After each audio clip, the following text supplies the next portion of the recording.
Scénario millimétré, décor grandeur nature, déguisement des pieds à la tête. Le jeu de rôle, c'est du sérieux et c'était aujourd'hui à Chalindray en Haute-Marne, au fort du Cognolot.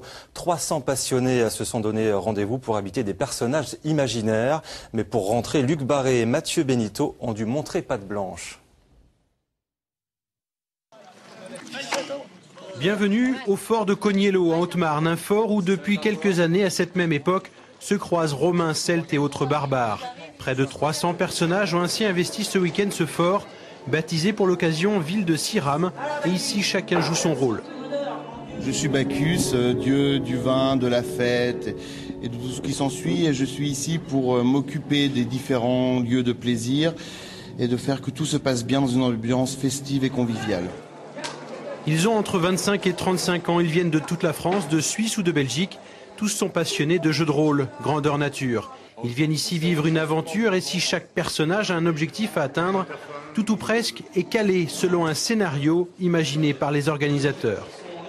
Il y a à peu près une dizaine d'événements par heure qui sont gérés par 80 personnes qui sont au service du joueur et de leur plaisir de jeu.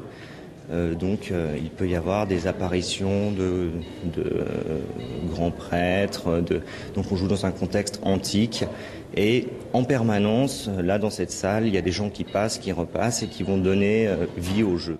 D'apparence, tous ces peuples vivent en harmonie, mais en réalité, dans leur monde antique fantastique, celui de Telia, ils doivent conquérir des territoires et donc combattre. Les généraux se retrouvent alors autour du plateau de Wargame. Viennent ici les stratèges de chaque peuple.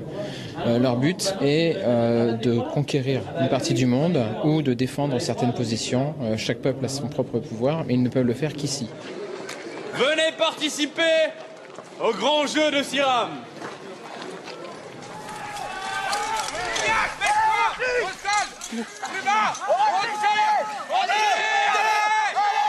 Pendant ces 3 jours de jeu grandeur nature, ces joueurs ont pu s'évader au travers de leurs personnages. Le retour au 21e siècle, à la réalité d'aujourd'hui, est prévu ce dimanche, en début d'après-midi. Voilà, les 13 joueurs, ce Luc Barré.